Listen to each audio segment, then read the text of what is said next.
lấy cái trụ mét đó không lên giáp nó để phải được. Đây qua đuổi ruột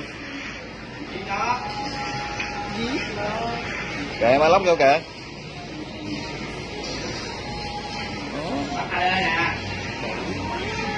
Ở đây chết rồi. Ăn con dơ kìa. Ăn con dơ nhỏ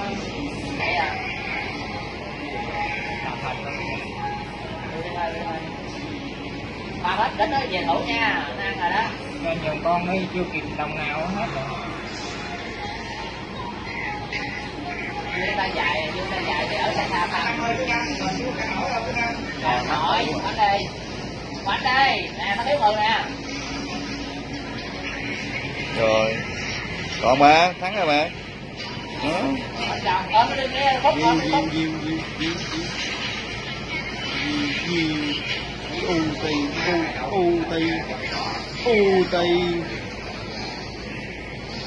Chắc không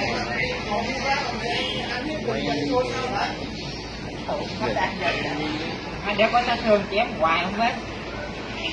Tại mà đó có chém ghê lắm rồi đó mày. Anh lóc chém ghê đi. Mà lóc đi đâu lên đó mà lóc. Em ơi, một rát đi đâu lên đó đây. Đánh từ quá rồi. Ở đây tái luôn. Ở trên này bố ơi. Bị đến ở đâu đây nè. Đợi nha. Vô nó cao dữ mày. Mà lóc lên tôi mà sợ vậy. Cao của con không lợi đó.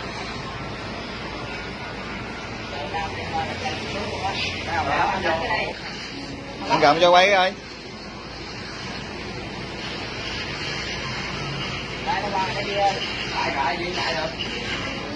Rồi ra giữa luôn nha. Rồi lên cái gì? Lên qua đây. Bắt nó vô. Ra nó trong ôm vô luôn nha. Ra không khổ đi. Chết rồi ha. Rồi, về lấy thằng nha. Cô lấy chút một xíu không? À, giữa nè. Bắt phanh nha không? Không lối không vậy mà. Không cho hai kia lên nó xịt cho vài phát gì. Quán. Này đuổi thằng má đi. Bắn con nào có con thôi. Đuổi thằng má em đuổi sau tôi một là còn đi máu. Đây là trời ơi, sao không được phút. Dĩ không có kịp, nó tăng tốc rồi. Bỏ đi.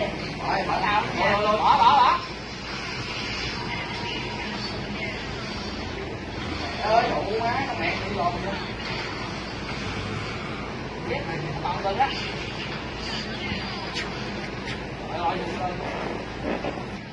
Đậu không mất. Gì vậy mày? Ăn hạt kìa. Bán con AD này nó ngon hơn nè. Hạt ơi. Đậu. Hồi nãy nó làm khó tôi ghê luôn á trời. Quánh luôn. Quên đi. Quánh không? Còn đó. Không má, anh có đừng quay rồi. Chạy lỡ mố kìa, nội má đúng chết. Mày tầm xa mà. Bạc quanh tay lên anh thả. Trời ơi. Đó. Quánh cứ quánh đây còn em con. Đẩy đứng trên đi bỏ lên đấy rồi bỏ lên đấy.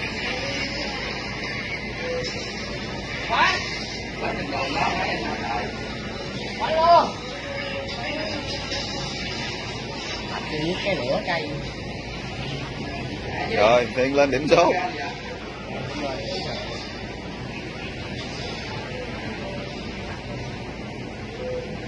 Kìa, ăn kim công đi.